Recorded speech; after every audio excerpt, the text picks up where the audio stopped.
বন্ধুরা, উত্তর কোরিয়া এমন একটি দেশ যেখানে যদি কোনো মানুষ জন্ম নেয় তবে সে সেখান থেকে বাইরে বের হতে পারে না। কিন্তু আপনি কি কখনো ভেবে দেখেছেন যে এমন কি নৃশংস ব্যবস্থা আছে যার কারণে 2.5 কোটি মানুষ চাইলেও সেখান থেকে পালিয়ে যেতে পারে না? যদিও এখন পাকিস্তান সরকার এই মোটা চামড়া কিম জং উনের ভক্ত হয়ে পড়েছে, এই লোকেরাও পাকিস্তানকে উত্তর কোরিয়া ঘোষণা করার চেষ্টা করছে। কিন্তু যাই হোক, কিমের সাথে কেউ পাল্লা দিতে পারবে না। তো বন্ধুরা, আজকের এই ভিডিওতে আমি আপনাদের বলবো কেন উত্তর কোরিয়া থেকে বের হওয়া অসম্ভব। তাহলে কথা না বাড়িয়ে চলুন আজকের ভিডিওটি শুরু করা যাক।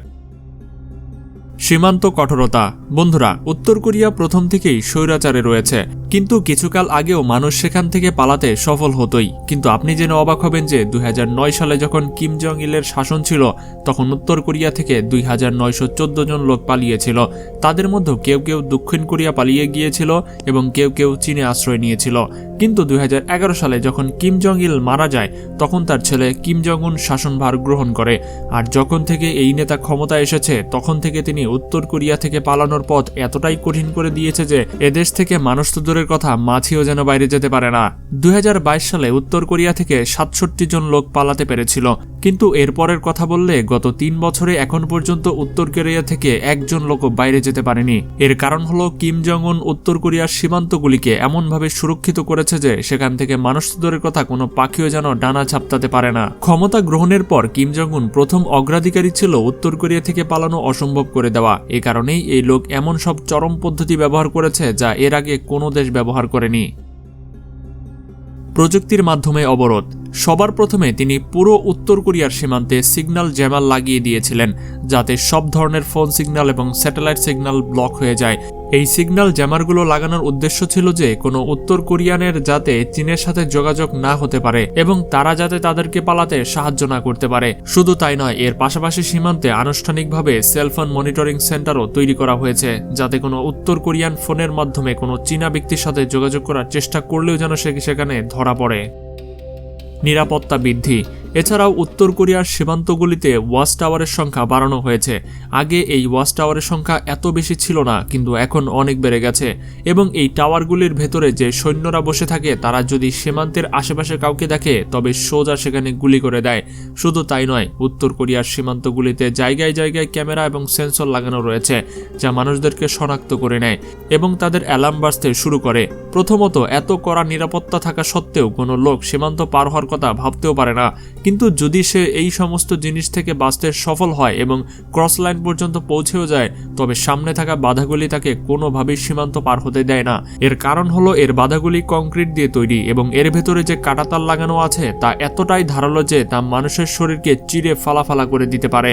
এর থেকেও বেশি যন্ত্রণাদায়ক কথা হচ্ছে যে এই বাধাগুলির ভেতরে মোশন ডিটেক্টর লাগানো রয়েছে।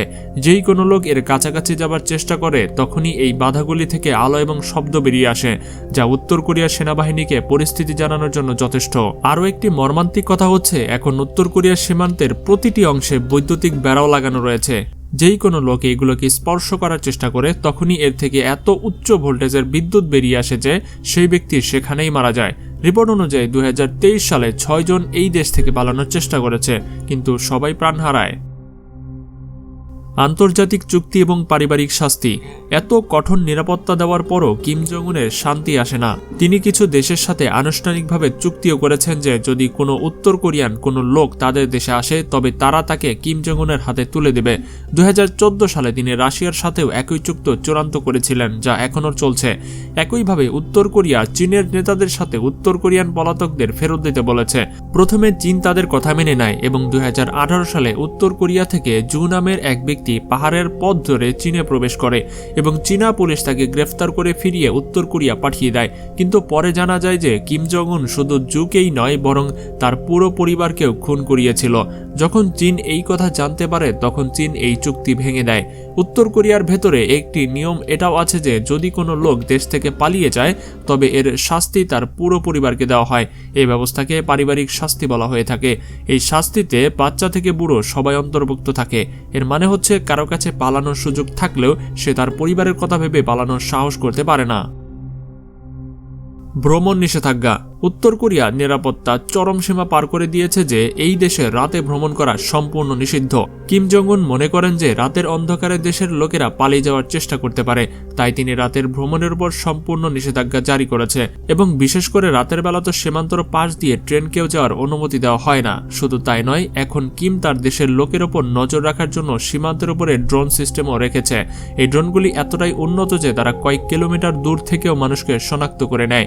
আপনি জেনে অবাক হবেন যে উত্তর কোরিয়ার মোট 9টি প্রদেশ রয়েছে, কিন্তু সেখানে বসবাসকারী একজন লোককেও তার প্রদেশ ছেড়ে অন্য জায়গায় যাওয়ার অনুমতি দেওয়া হয় না, কারণ এই মোটা চামড়াওয়ালা কিম জং উন মনে করেন যে যদি লোকেরা অন্য শহরে যায় তবে হয়তো কোনোদিন দেশ থেকেও পালিয়ে যাবে। হ্যাঁ, যদি কারো কোনো গুরুত্বপূর্ণ কাজ থাকে বা অন্য কোনো বাধ্যবাধকতা থাকে তবে সে প্রথমে সরকারের থেকে একটি ভ্রমণ কাগজ তৈরি করে নেয়, যা অনেক জিজ্ঞাসাবাদের পর ইস্যু করা হয় এবং তারপর সেই কাগজটি সাথে নিয়ে সে ভ্রমণ করতে পারে। যদি নিরাপত্তা কর্মী এমন কোনো ব্যক্তিকে ভ্রমণ করতে গিয়ে ধরে ফেলে যে তার সাথে কোনো কাগজ নেই এবং সে তার শহর ছেড়ে চলে যাচ্ছে, তবে তাকে পলাতক তালিকাদের ভেতরে ফেলে দেওয়া হয় এবং তারপর হয়তো তার পুরো পরিবারকে মেরে ফেলে বা সারা জীবনের জন্য জেলে করে বন্ধ করে রাখা হয়। এই ভয়ে উত্তর কোরিয়ার লোকেরা তাদের শহর থেকে কেউ বাইরে যাওয়ার সাহস করে না। সমুদ্র পথের ঝুঁকি। উত্তর কোরিয়া থেকে পালানো একটি রাস্তা সমুদ্রও রয়েছে, যার মাধ্যমে সরাসরি দক্ষিণ কোরিয়া যাওয়া যেতে পারে এবং যদি কোনো উত্তর কোরিয়ান এই পথ দিয়ে দক্ষিণ কোরিয়ায় পৌঁছাতে সফল হয় তবে দক্ষিণ কোরিয়ান সরকার তাকে শরণার্থী দেয় এবং কেবল শরণার্থী নয় বরং তাকে একজন নাগরিকের মতো সুবিধাও দেয়। কিন্তু সমুদ্রের রাস্তা থাকা সত্ত্বেও উত্তর কোরিয়া থেকে কোনো লোক সমুদ্রপথে পালাতে পারে না। এর কারণ হচ্ছে কিম জং উন তার সামুদ্রিক সীমান্তগুলিকে এত কড়া পাহারা লাগিয়েছে যে উত্তর কোরিয়ার নৌবাহিনী কেবল তাদের সীমান্তগুলি রক্ষা করে না, বরং তাদের কাছে এতটাই উন্নত এবং ভারী ডিটেক্টর সিস্টেম রয়েছে যে সমুদ্রের আশেপাশে কোনো লোক তো দূরের কথা, কোনো পাখি ঘোরাফেরা করতে পারে না।